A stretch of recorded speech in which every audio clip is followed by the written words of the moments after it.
Ok, buenos días, buenas tardes en tu caso.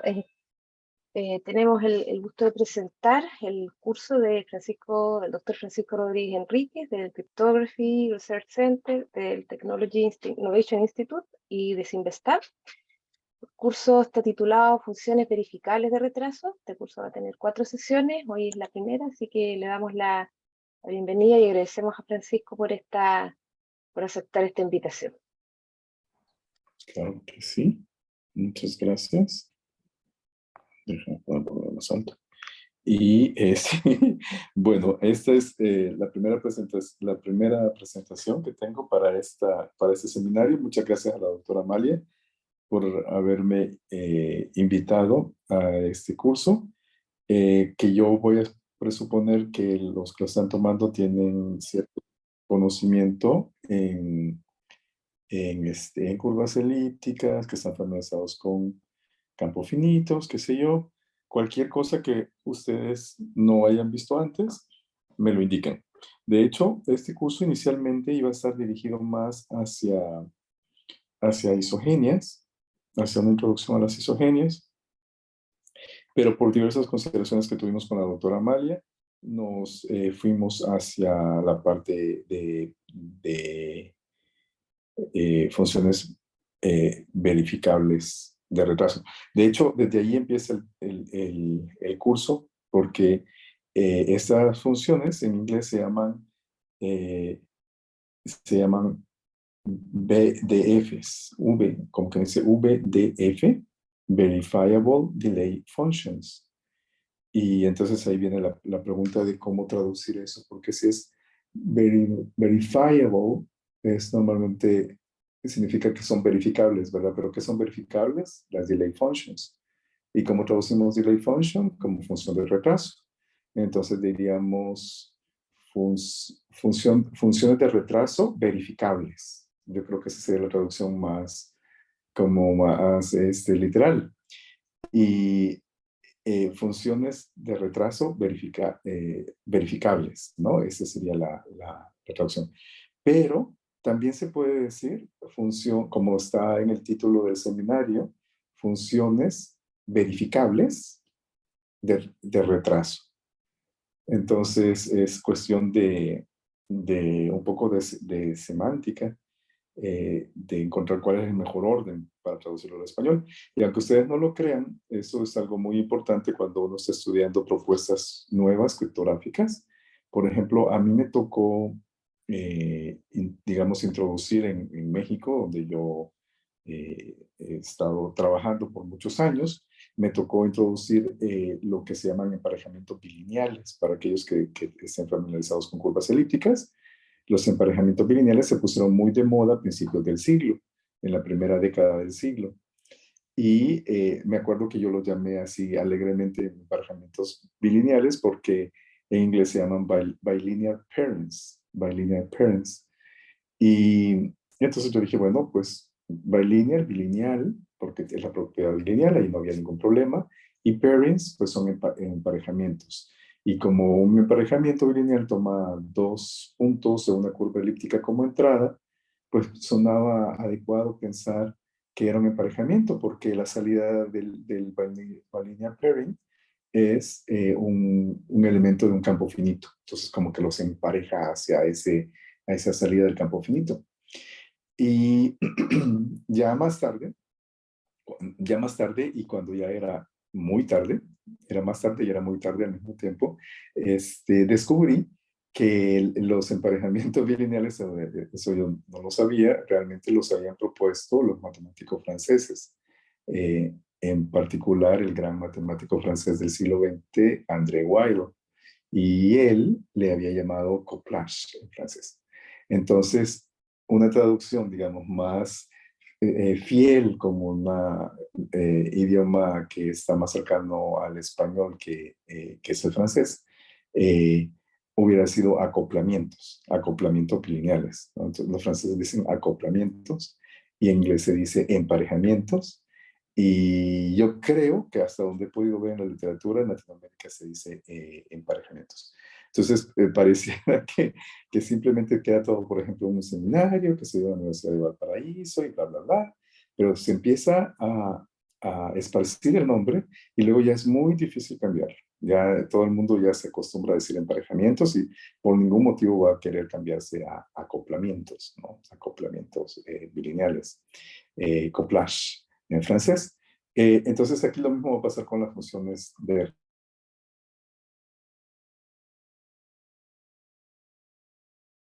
porque que yo sepa, son los sufijos que realmente se haya visto en las aulas latinoamericanas, probablemente mencionada por ahí, pero está comenzando. Recuerden ustedes que las funciones verificables fueron propuestas en el año 2018, como vamos a ver al final las referencias, 2018, o sea que tienen 4 años de vida. Hace 4 años fueron propuestas en cripto, en agosto del 2018. Es decir, que tienen muy poquito tiempo de existencia. Por lo que yo me imagino que no han sido estudiadas todavía con cuidado en la mayoría de las aulas latinoamericanas. Las funciones y además, bueno, si ustedes se fijan en el título, es un poco diferente en esta presentación del título general del seminario. Aquí se llama esta presentación, propuestas de funciones postcuánticas de retraso verificable. Si ustedes piensan en el título, es bastante rimbombante. Espero que no sea intimidante, pero sí suena bastante rimbombante, ¿no? Con palabras ahí muy, muy sonoras. Eso de propuestas, bueno, propuestas, dice de funciones postcuánticas. Aquí otra vez el problema, donde ponemos postcuántico. Así que en escribir el título me tardé un ratito. Funciones postcuánticas de retraso verificable. Así quedó todo esto que les he comentado de cómo escribirlo en español. Funciones postcuánticas de retraso verificable. Entonces, ¿qué es lo verificable acá? El retraso. Y es cierto, vamos a querer funciones que garanticemos, vamos a ver que hay un parámetro T mayúscula, que garanticemos que no pueden ser evaluadas en un tiempo menor a T mayúscula.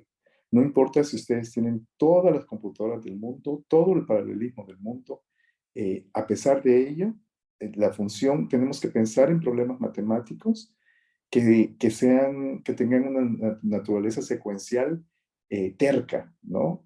Obcecada, ¿no? Para usar una palabra más dominguera, de tal manera que no puedan ser evaluadas sino en ese tiempo T mayúscula. No importa si ustedes le pueden meter 1.000.000 de procesadores, si tienen la tarjeta de GPU más grande y más moderna, no importa. De todas maneras, se van a tardar un tiempo T mayúscula en ejecutar esa función, en evaluar esa función.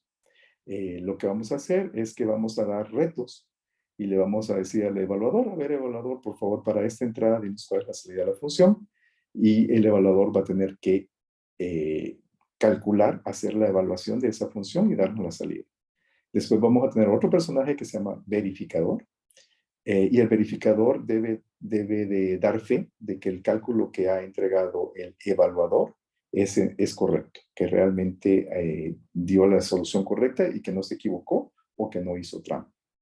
Así que, ¿cómo vamos a ver? Adelantándome un poquito, vamos a tener 3 personajes principales, el que le llamó Bonnet et al. El setup, el que coloca el reto, el evaluador, el que resuelve el reto, y el verificador, el que da fe de si la salida que dio el evaluador es correcta o no.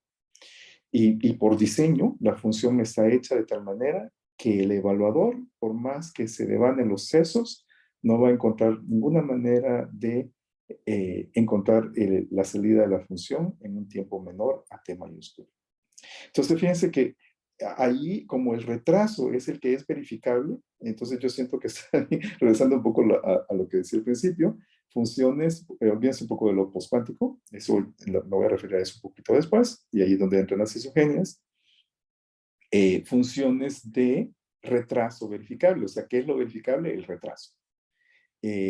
Pero en inglés, ciertamente, si uno se pone a pensar, verifiable delay functions, lo que es verificable es la función el término delay function, eso es lo verificable, ¿no?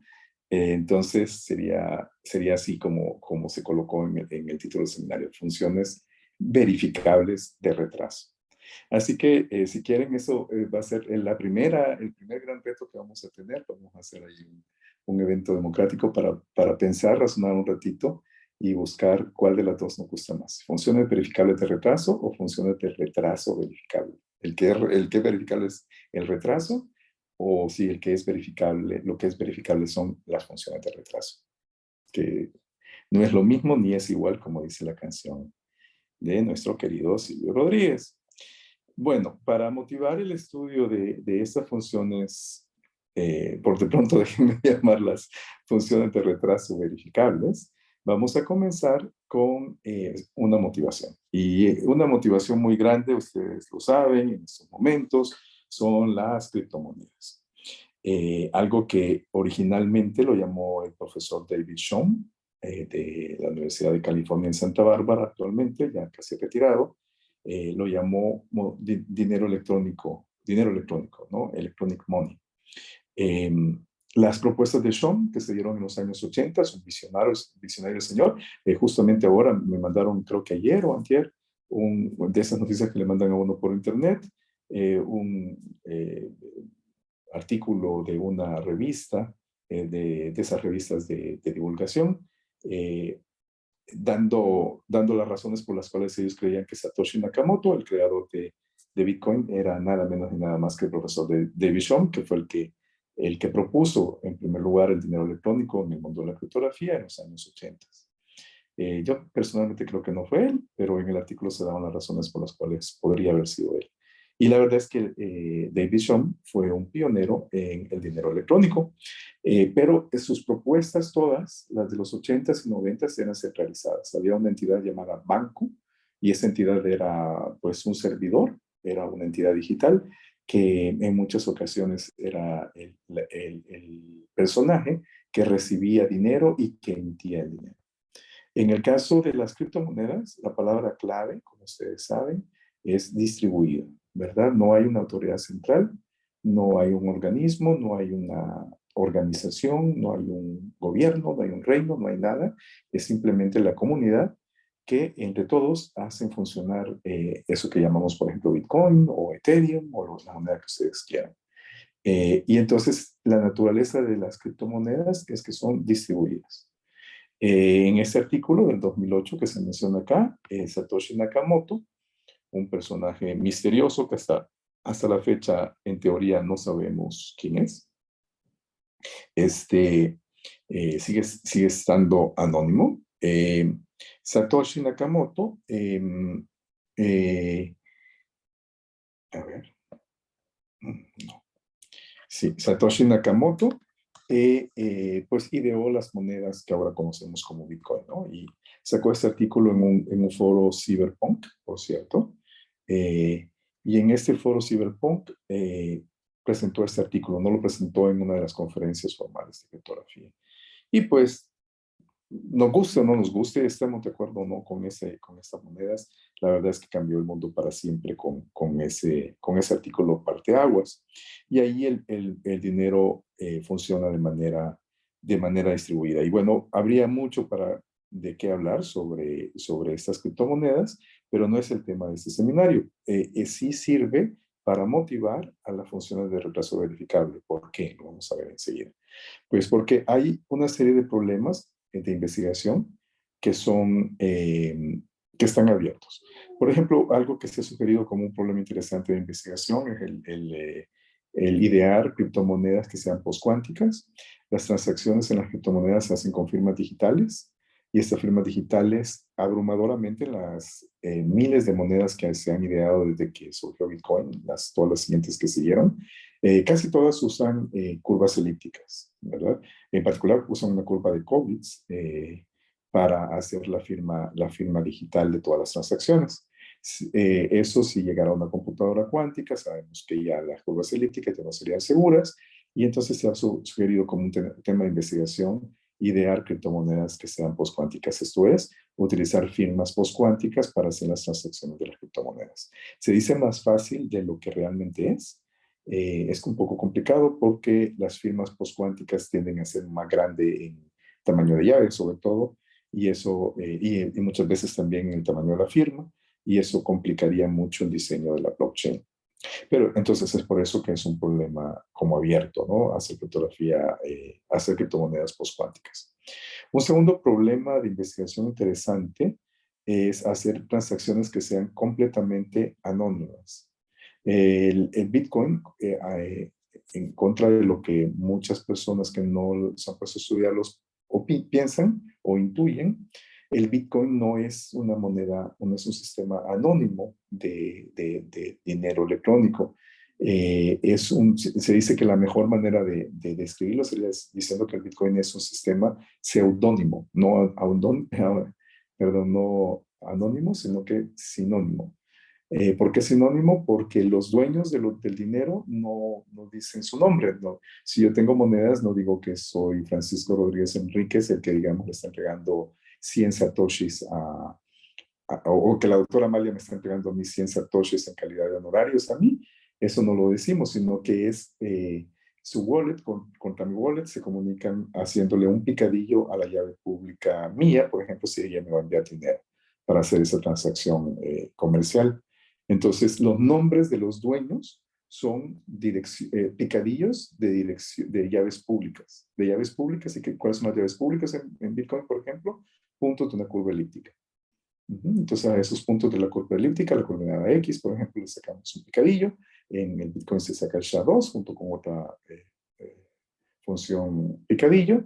Y ese es el dueño del dinero que me depositen en el ejemplo que estaba poniendo 100 satoshis, que son una millonésima de un centavo de Bitcoin.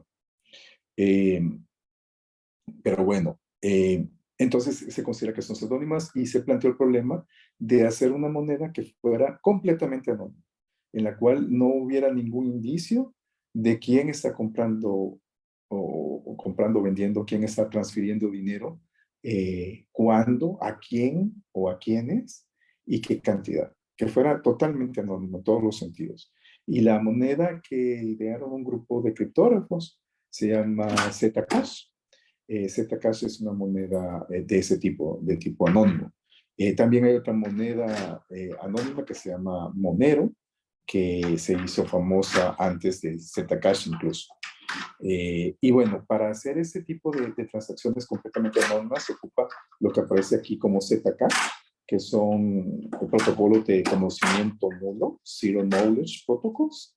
Y aquí se ocupa una técnica inventada por Silvio Micali, del MIT, que se llama, o quizás no inventada por él, pero fue uno de las personas que divulgó el concepto de SNARKs, que son pruebas, ahora sí que formales, de que una computación se ha hecho, de que un cómputo se ha hecho. Para esos SNARKs se usan emparejamientos bilineales, es la forma más práctica de hacerlo, y vamos a regresar a esos SNARKs porque vamos a ver que están conectados de alguna manera con algunas de las propuestas que se han hecho de BDFs. Después de esas transacciones anónimas, otros problemas abiertos en criptomonedas son los protocolos de consenso, protocolos alternativos de consenso. ¿Qué es un protocolo de consenso? Bueno, es lo que realmente define a las criptomonedas. Dado que son sistemas distribuidos y no hay una autoridad, entonces cuando se hace una transacción, básicamente se tiene que hacer una especie de votación, ¿verdad? O sea, toda la comunidad tiene que estar de acuerdo en que esa transacción es válida. En realidad no una transacción individual, porque eso sería demasiado tardado, sino que un bloque, el siguiente bloque que se va a subir a la blockchain, un bloque que tiene probablemente algunos cuantos miles de transacciones, de las últimas que se han hecho en los últimos 10 minutos, en el caso de Bitcoin, hay que ponerse de acuerdo de cuál es el siguiente bloque que se va a colocar en la blockchain. Y una vez que esté colocado en la blockchain, ya es inmutable, ya no hay manera de cambiarlo porque va a estar protegido por funciones picadillo. Entonces, para esos protocolos de consenso, las monedas de primera generación, Bitcoin, Ethereum y muchas más, utilizan un protocolo de consenso que se llama prueba de trabajo, del que probablemente ustedes ya han oído hablar, y es lo que ha hecho, digamos, una de las infamias de las que se le acusa a Bitcoin, porque lo que hacen los mineros, que son los personajes que tratan de pelearse el honor de colocar el siguiente bloque en la blockchain y por lo tanto recibir la recompensa de, en estos momentos, 6.25 bitcoins por hacerlo. Y lo hacen cada 10 minutos ese concurso. Estos mineros lo que hacen es calcular miles de millones picadillos por segundo, funciones hash, ¿no? Están calculando muchos picadillos por segundo porque lo que se quiere, el que va a ganar es el que logra encontrar un picadillo que empiece con una cantidad predefinida de ceros. Normalmente son como 52 ceros en bits, 52 bits apagados. Y eso solo se puede encontrar por pura chiripada. Así que lo que hacen los mineros es estar calculando como locos picadillos hasta que por pura chiripada encuentran el que les conviene. ¿Cómo le cambian? Bueno, hay un parámetro que se llama la sal, y esa sal es un valor aleatorio. Entonces a las transacciones se le concatena la sal y a eso se le saca un picadillo y se ve si de pura chiripada ya ganamos. Si no ganamos, se repite el proceso, pero para otra sal, y otra, y otra, y otra, y otra, y otra, y otra, y así miles de millones de veces por segundo, hasta que por fin alguien gana, ¿verdad? Entonces, eso es el protocolo de consenso que se conoce como prueba de trabajo y que se considera que es la solución más pura para tener un sistema realmente distribuido de monedas, de criptomonedas. Sin embargo, es muy infame la, la, digamos, el análisis que se hace sobre las pruebas de trabajo, pues porque se consume la energía de muchas computadoras o de circuitos integrados hechos ex profeso para esta tarea, eh, para algo inútil, ¿no? O sea, el único hash que sirve es el ganador, todos los demás no funcionan, no sirven, hay que tirarlo a la basura. Y también los otros mineros que no ganan, solo gana un minero cada vez, pues todo el trabajo que hicieron hay que tirarlo a la basura. Entonces se dice que es un desperdicio terrible de energía. Ahí también hay un debate y también hay tema para hablar, pero no salimos mucho de lo que es la temática de este seminario. Solo les cuento que hasta mayo del 2022, por ejemplo, la blockchain de Bitcoin tenía 324 gigabytes de tamaño, pensando que cada 10 minutos se agrega un nuevo bloque en la blockchain, ¿verdad? Y la blockchain es lo más importante para hacer que el sistema funcione y evitar que alguien haga trampa. Bueno, entonces, ¿cómo se hace eso desde el punto de vista criptográfico? Cuando se explica en esta lámina, la lámina 5, cuando un minero ha colocado un número suficiente de transacciones de los últimos minutos, procede a crear un bloque. Este bloque debe contener el picadillo de cada una de las transacciones, las cuales son organizadas usando un árbol de Merkle de picadillos. Después el minero configura el encabezado del bloque, el cual incluye dos piezas de información muy importantes, la raíz del árbol y el picadillo del bloque más reciente de la blockchain a la que este bloque que está construyendo este minero aspira a suceder.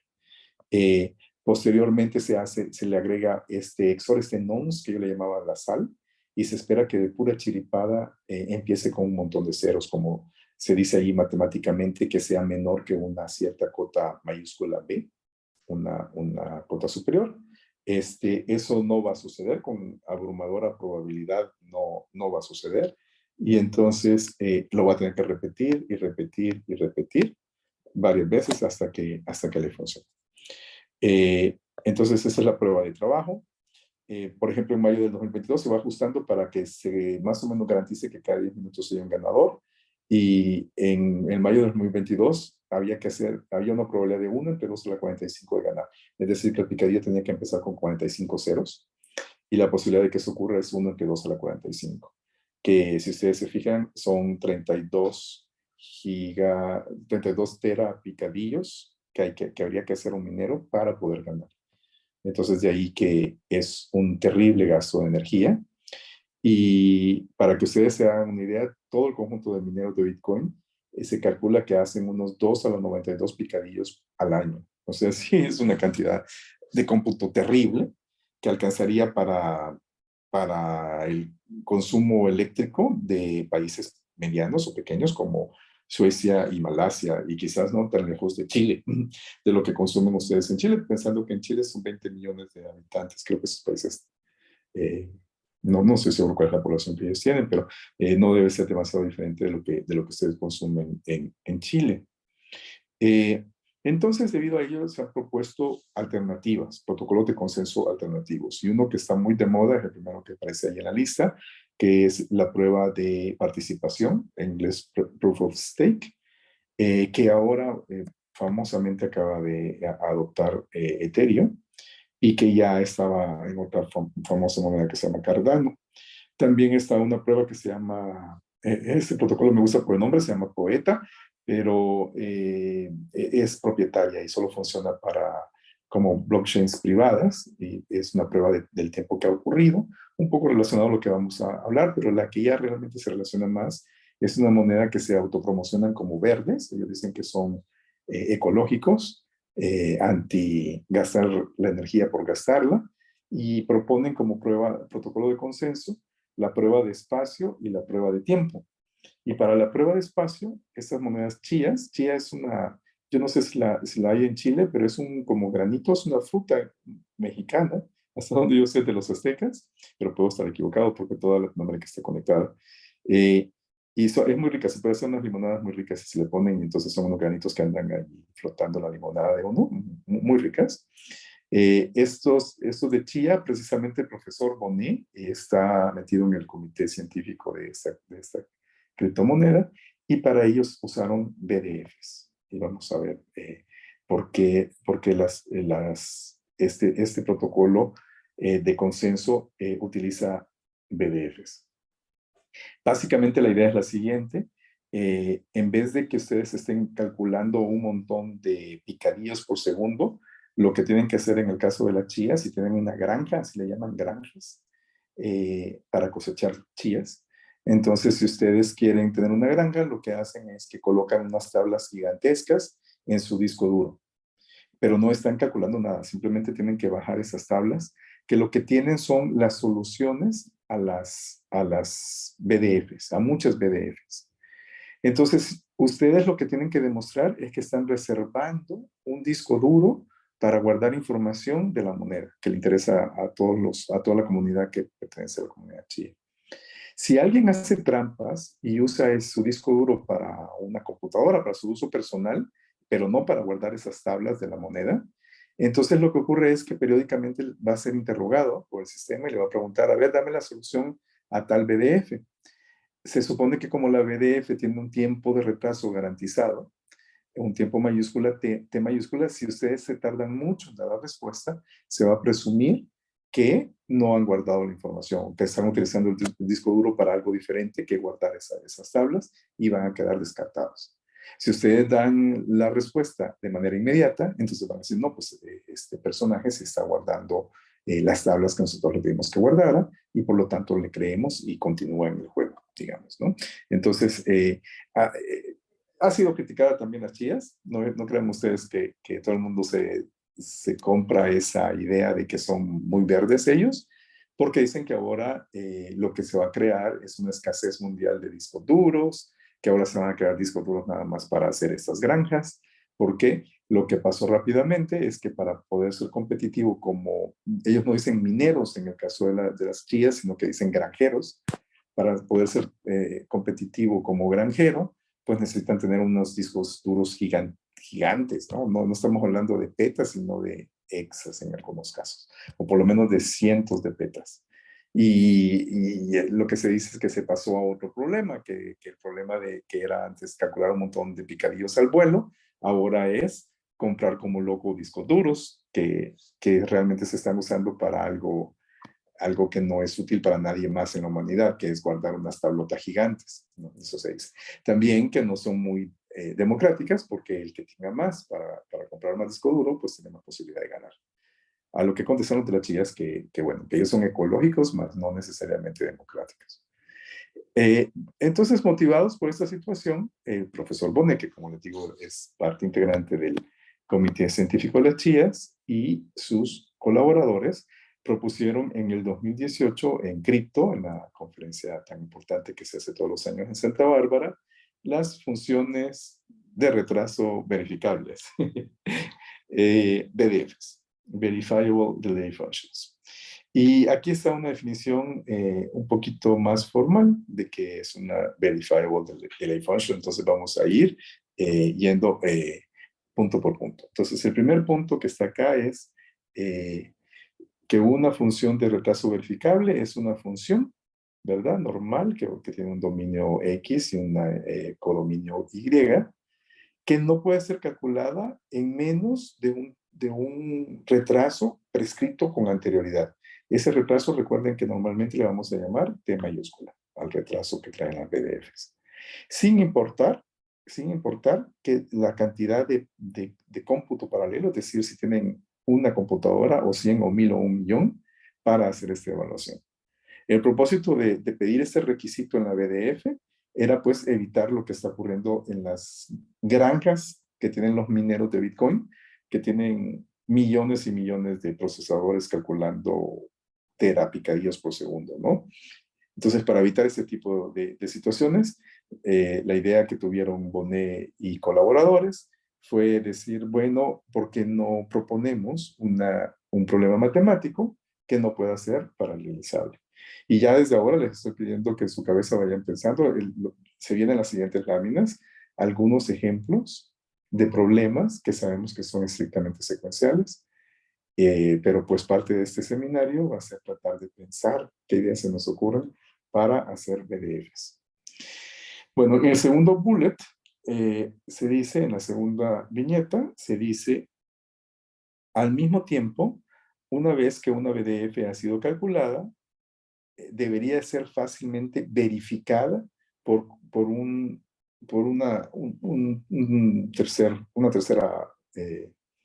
parte, un juez, digamos, que le vamos a llamar el verificador, el cual este trabajo de verificación debe ser hecho de una manera eficiente. O sea, no vamos a querer que el verificador repita el trabajo del evaluador para ver si lo hizo o no lo hizo bien, y si está haciendo o no está haciendo trampas, sino que hay una manera de que ese problema matemático secuencial que le planteamos al evaluador, hay una manera de verificarlo rápidamente, eficientemente.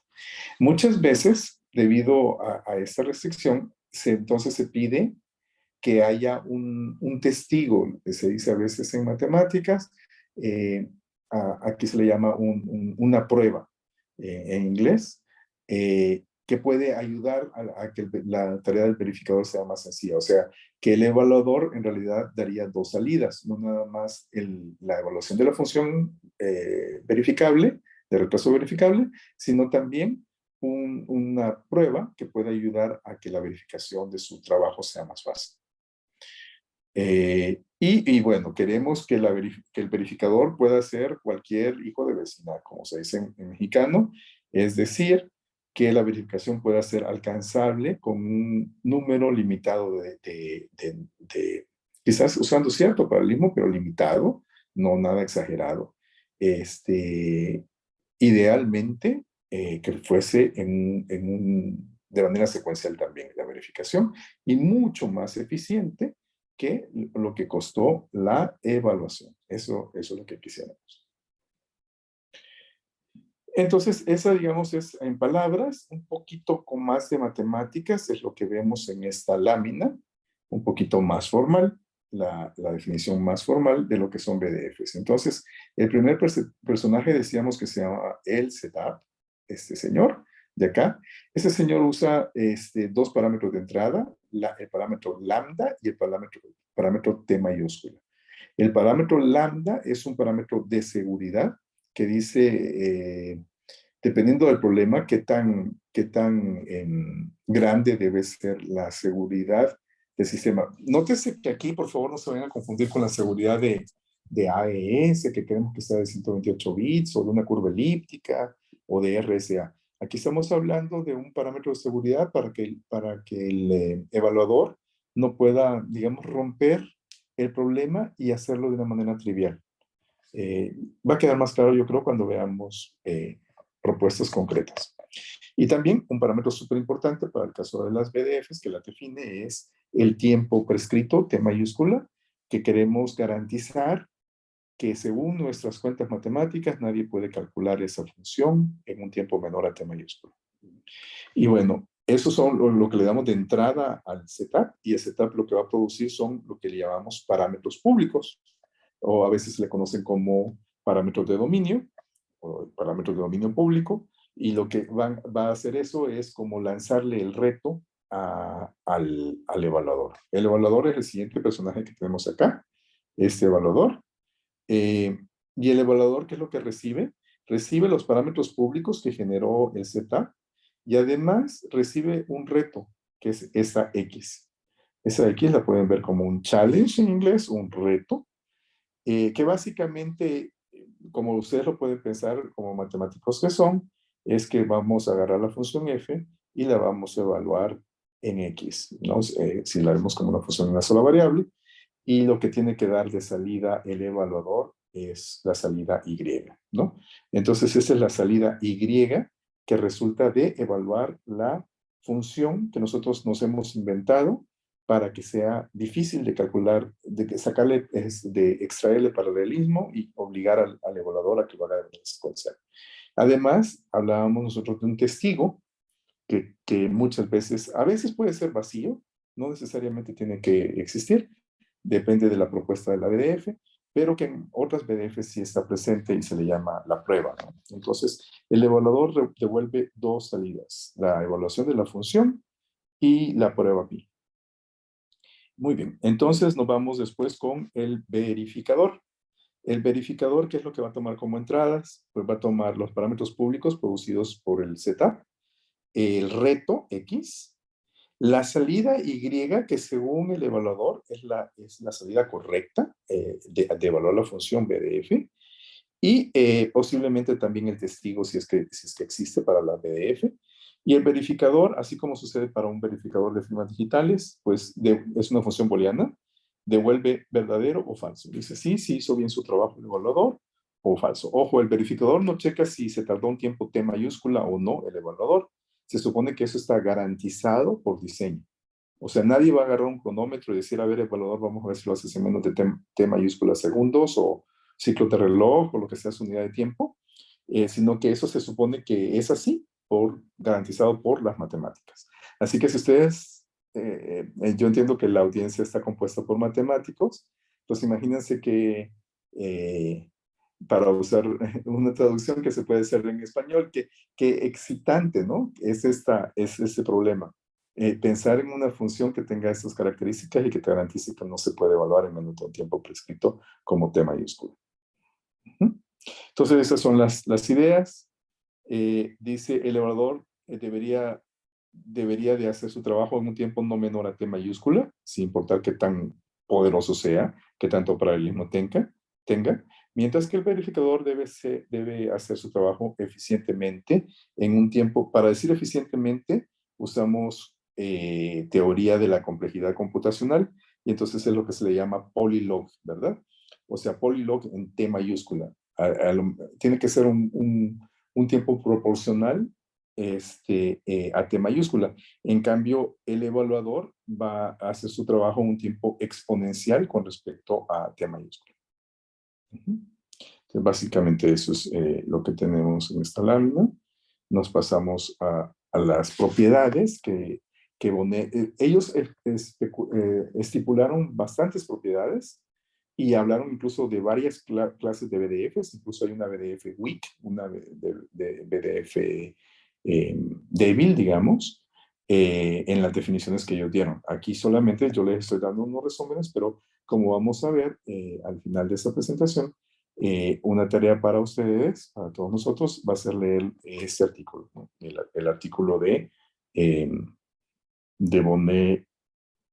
Bonneau, Bones and Fish de Cripto 2014. Y bueno, la primera propiedad que ellos estipularon es la secuencialidad, obviamente, ya la hemos platicado mucho. Entonces, dice, el procedimiento de evaluación puede ser calculado en tiempo O T mayúscula, usando un paralelismo polylog, o sea, no le permitimos usar un paralelismo exponencial, porque si es exponencial, entonces puede hacer hasta por fuerza bruta en algunos casos, y eso no lo queremos hacer. Solamente su paralelismo es polylog, o sea, es poderoso, pero no infinitamente poderoso o exponencialmente poderoso, y debe ser completado en un tiempo OT minúscula. Noten aquí la diferencia para los que saben de complejidad computacional en la O mayúscula y la O minúscula que estoy usando aquí. aun cuando tenga este polite paralelismo disponible para el evaluador. A esa propiedad le llamamos propiedad de secuencialidad. A la propiedad de completeness es que una evaluación honesta siempre causa que el verificador la acepte, o sea, que el problema matemático esté bien definido y que no vaya a resultar que el evaluador sí está haciendo bien su trabajo, pero que el verificador no le da la palomita, no le dice, no, no lo hiciste bien, lo que me dices no es la salida correcta. Eso debe ser también garantizado por problema matemático. Soundness es que no nos pueden hacer trampa. Es decir, que si Y no es la salida correcta de la evaluación de la función BDF, entonces el evaluador no puede hallar una prueba pi tal que nos engañe, que haga que nosotros como verificadores aceptemos su resultado como correcto cuando en realidad no lo es. Entonces, soundness se refiere a que no nos puede hacer trampa el evaluador. Completeness se refiere a que si el evaluador es honesto, se le dé su reconocimiento y se diga, sí, lo hiciste bien. Y secuencialidad se refiere a que no se pueda aprovechar del paralelismo del evaluador para hacer más rápido su trabajo. Y bueno, como mencioné desde el principio, BDF tiene las aplicaciones muy importantes para el blockchain. Sí se prueba de trabajo, pero en realidad es prueba de espacio, aunque en algunos casos quizás puede ser también usado como prueba de trabajo. También se puede usar para otro tipo de cosas. Por ejemplo, una aplicación muy interesante de las BDFs, lo mencionan Bonnet y colaboradores en la introducción, tienen como 15 aplicaciones que ellos encontraron. También puede ser utilizado para generar números aleatorios que realmente sean demostrablemente aleatorios. Se puede usar para loterías. Se pueden usar las BDFs también para hacer una evaluación de unos servidores. O sea, como se supone que se deben tratar un tiempo T mayúscula las computadoras, si ustedes están comprando un servidor que es de última generación, lo que se le puede hacer es ponerle la BDF como parte de su benchmarking para ver si la calcula rápidamente, ¿no? O sea, rápidamente significa que no se tarde mucho más que el tiempo T mayúscula. Entonces, esa es algunas de las aplicaciones de BFs, pero les digo que hay muchas. Y bueno, yo me imagino que ya a estas alturas del partido, para todos los que ustedes que han estado siguiendo estos comentarios, y híjole, cómo vuela el tiempo, ya nos quedan 10 minutos nada más. Eh, yo me imagino que ustedes están pensando en su cabeza, pues ya, profe, ya díganos ahí una BDF que rompamos el hielo, ¿no? Vamos a ver qué problema matemático. Y la primera que les voy a proponer, como suele ocurrir, pues es un diseño trivial, ¿verdad? Es un diseño trivial, llamado así por dos criptógrafos muy conocidos, Veslowski y Lenstra, eh, que también se menciona en el artículo de Bonnet y en otros artículos. Uno dice, bueno, pues tenemos las funciones picadillo, las hash functions, son funciones de solo ida.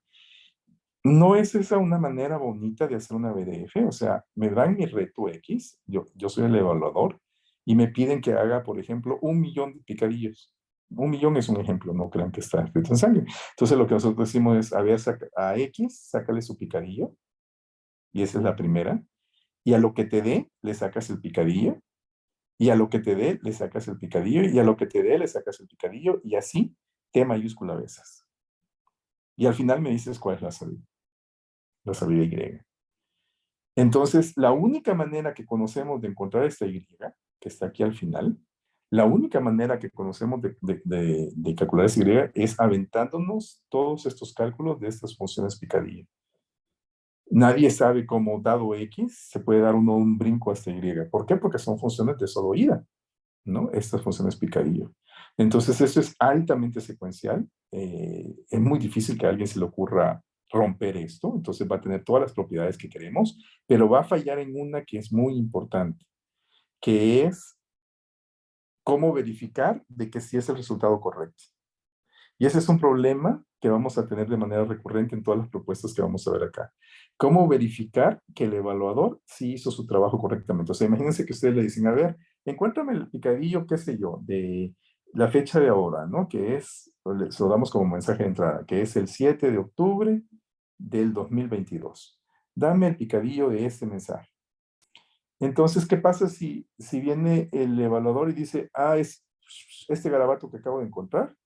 Este es el picadillo, después de aplicarlo T mayúscula a veces del mensaje que tú me diste. ¿Cómo sé yo que no me está haciendo trampa? ¿Cómo no sé yo si simplemente buscó un valor aleatorio y dijo, esta es la salida y hazle como quieras? Entonces, ¿cómo puedo saber yo que mi evaluador no me está haciendo trampa? Si yo soy el verificador, pues no me queda otra que aventarme el trabajo que supuestamente acaba de hacer el evaluador. Y si yo calculo todas estas picadillos y llego a la misma salida que el señor evaluador me dio, entonces digo, no, pues no me estaba haciendo trampa, me estaba diciendo la verdad, es cierto, y le doy su palomita. Pero para hacer eso, yo como verificador tuve que repetir el trabajo del evaluador. Y eso no es nada bueno. ¿De acuerdo? ¿Están ahí, jóvenes? Sí, ¿Se ha Sí, sí. escuchado lo que he dicho? Entonces, lo que vamos a ver ahora es, en la siguiente lámina, es una forma muy fácil de mejorar esto, que no se platica en el artículo de Bonet, pero que según yo se debería de comentar, porque es importante decir que esto se puede mejorar. Se puede mejorar, aún así no va a funcionar, pero sí se puede mejorar. Entonces, ¿cómo se puede mejorar? Se los planteo de esta manera. En vez de hacer el hash del hash del hash, como estaba aquí en esta lámina, lo voy a poner aquí con esta otra notación, que creo que es más elegante matemáticamente hablando. Y entonces vamos a decir que, que lo que hacemos, el proceso que estaba escrito ahí arriba es sacarle el hash a la xi menos 1 y la salida se vuelve la xi. Y si yo quiero encontrar xi más 1, pues a la xi le saco un picadillo y de esa manera obtengo xi más 1 y así lo voy a hacer T mayúscula veces, donde la x0 en este caso sería el reto que me están dando de parte del setup, ¿no? El reto que me dieron. Y de esa manera se resuelve la recursividad. Y entonces al evaluador lo que se le está pidiendo es, me tienes que dar y igual a xt, dame esa salida.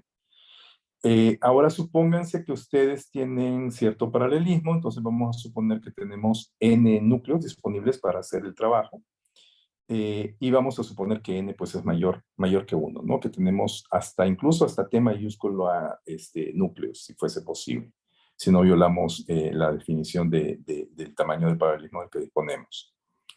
Entonces, ¿cómo podemos acelerar este cálculo?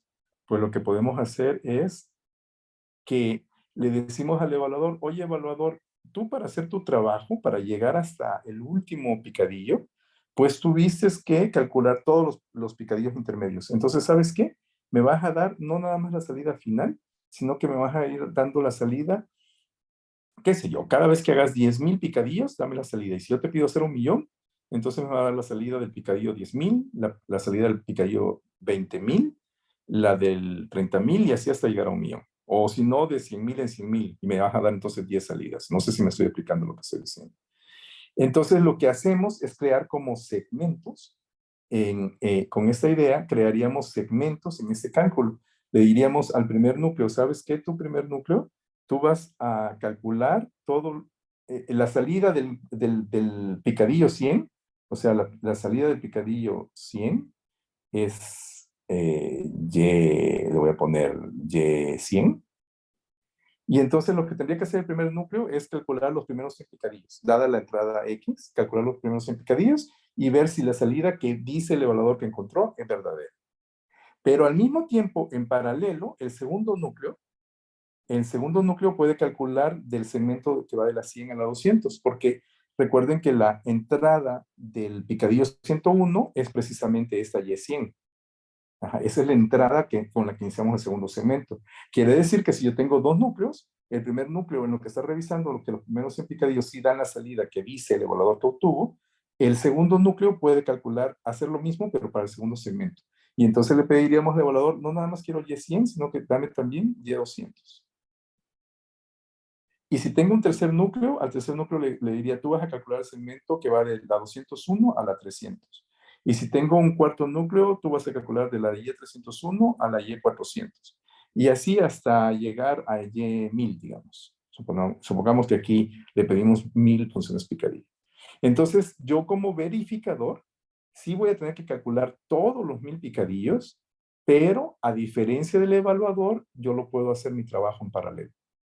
Entonces, yo, por ejemplo, en este ejemplo de que estoy pensando que tengo 10 núcleos, voy a hacer el trabajo del evaluador 10 veces más rápido que él.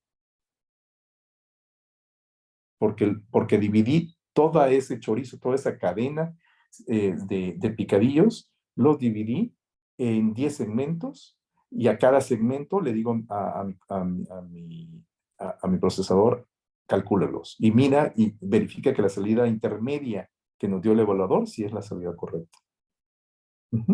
Entonces, de esa manera puedo acelerar la evaluación. Entonces gano, sí gano, pero gano de una manera polinomial. ¿Por qué gano de una manera polinomial? Porque uno de los requisitos que nos pidió Bonet es que el número de núcleos del que dispone el evaluador no son exponentially many, ¿no? No tengo un número exponencial de núcleos, sino que tengo un número polinomial de núcleos. Entonces, puedo tener quizás 10 núcleos, puedo tener quizás 100 núcleos, 1000 núcleos, pero no 1.000.000 de núcleos, ¿no? O no 100 millones de núcleos. Depende de la escala que ustedes se quieran manejar. Entonces, decimos que aquí le podemos ayudar al verificador de manera polinomial, pero no hay una ventaja del verificador sobre el evaluador, una ventaja que sea exponencial. Y lo que vamos a ver en la segunda clase, porque ya no lo vamos a alcanzar a ver el día de hoy porque nos queda un minuto. Lo que vamos a ver en la segunda clase es propuestas de BDFs que sí logran alcanzar esa ventaja exponencial. Y bueno, nada más les cuento rápidamente para cerrar con lo de las criptomonedas, que hay una criptomoneda muy famosona que se llama Solana. Vean ustedes cuántas monedas tienen nombres en español. Son muchas, es sorprendente. Solana se llama así porque es el nombre de una en California, según los que la idearon. Esta fue ideada por un ingeniero que trabajaba en Qualcomm en San Diego y de ahí se salió con 2 de sus colegas y fundaron Solana y ahora son obviamente multimillonarios. Y Solana usa precisamente esta BDF de los picadillos y en la que se le obliga al evaluador a que publique los resultados intermedios. Entonces, a pesar de que Lenstra y Vesolowski tildaron a esta propuesta, la tildaron como trivial, dijeron, no, eso no es una BDF, o sea, no puede, vamos a pensar en serio. Los dos grandes criptógrafos, ¿no? Y matemáticos muy brillantes, los dos, así la juzgaron en el 2015, un diseño trivial. Sin embargo, ese diseño trivial produce miles de millones de dólares y le piropean, como no tienen idea, la BDF que usa Solana. Dicen, no, qué bárbaros. Se quemaron el coco para sacar esta blockchain, qué bárbaros, es la mejor, la más rápida.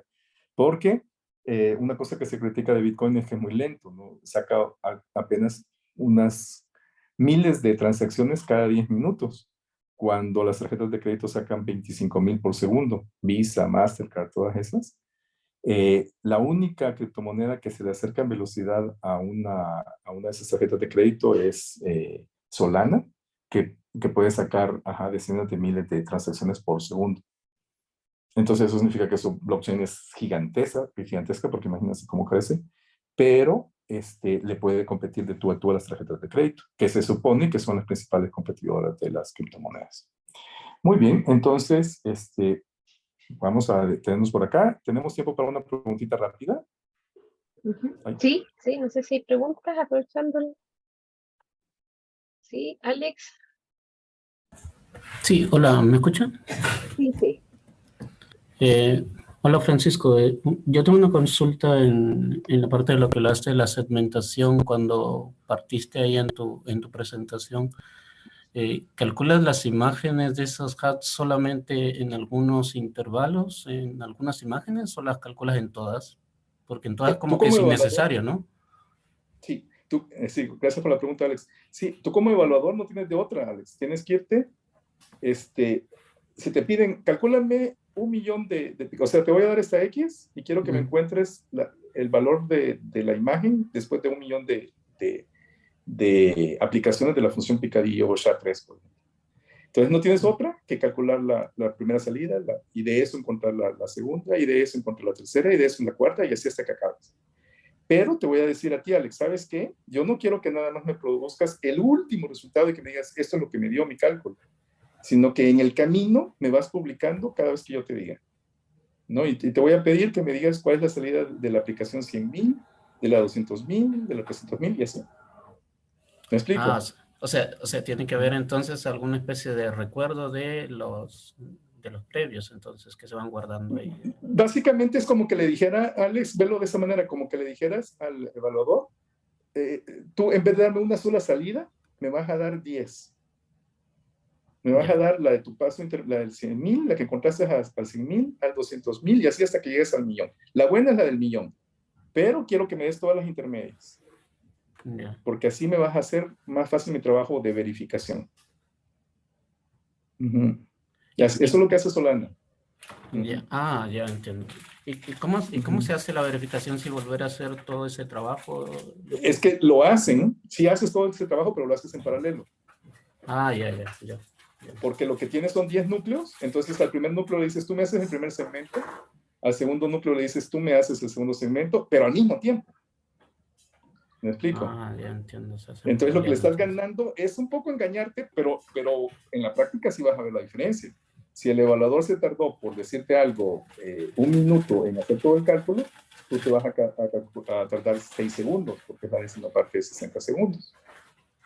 Porque tienes 10 núcleos haciéndolo en paralelo, cosa que no te pudo permitir el evaluador, porque el evaluador no tuvo otra más que hacerlo secuencial. Tú como verificador sí tienes la posibilidad de hacerlo en paralelo. Entonces, matemáticamente no cumple con la BDF que pidió Bonet, pero sí, que sirvió para hacer millonarios los de Solana, sirvió. Ya. En la parte de las isogenias que vas a ver un poquito más adelante, va a ocupar como la parte de todas maneras van a entrar las curvas elípticas, ¿cierto? ¿O vas a ir más lejos, sí. más lejos que yo? Sí, no, sí, las curvas elípticas para las isogenias, ahí las vamos a ocupar. Pero antes de eso vamos a ver PDF basadas en RSA. Es lo que sigue en la siguiente clase. Vale. La PDF basadas en RSA. Vale, ok. Gracias. Sí. Sí, yo tengo una pregunta de la secuencialidad. Claro, tú necesitas que se demore T y no más. Perdón, no menos. No menos. Ajá. No menos. Y esa, digamos, esa afirmación es conjetural siempre, en el sentido en que yo no puedo probar, no hay una prueba que no me puedo demorar menos. Simplemente sabemos que no se puede hacer en menos. Sí, no, sí lo puedes demostrar. Se puede probar, ya. Sí. Por ejemplo, en el caso de las funciones de picadillo, tú dices, suponte que me tardo un tiempo t minúscula, donde ese t minúscula puede ser unos cuantos milisegundos, porque las funciones de picadillo son muy rápidas. Entonces le pido a este señor que me calcule 10 millones de picadillos. Se va a tardar 10 millones por ese milisegundo, porque, bueno, aunque en el caso de las funciones de picadillo no hay una demostración formal de que son funciones de solo ida, se considera, o sea, de manera abrumadora, todos los criptógrafos piensan que no hay otra manera más que calcularla secuencialmente. Eso en el caso de la función de picadillo, pero cuando veamos las de RSA, no, también hay esta suposición. Fíjate que, a ver si me les digo de lo que te acabo de contestar, Amalia. Una contestación más apropiada sería, quizás no hay una demostración formal, pero hay una como evidencia abrumadora de que no hay otra manera de hacerlo mejor. Quizás sí no puedas demostrarlo como un teorema de Pitágoras, solo así se puede hacer, pero consideramos así de manera abrumadora que no hay mejor manera de hacerlo, ¿no? Como la función de picadillo, vamos a ver que en RSA son cuadrados consecutivos y que no entendemos de otra manera de hacerlo que más que como cuadrados consecutivos. Pero no me quiero adelantar, no quiero dar spoilers como dicen los muchachos. Ya, sí, está claro. Ok, gracias. Bien, no sé si hay más preguntas por hoy. ¿Sí? Si no, bueno, si no, las dejamos para la próxima. Así que le damos las gracias a Francisco por su charla de hoy. Hasta luego. Bien, mucho gusto saludarlos a todos, que no tuve el tiempo, a todos, que creo que conozco a varios de ustedes. Nos vemos, sí. Cuídense. Listo, gracias. Me voy corriendo, sí. Hasta luego. Gracias. Chao. Gracias.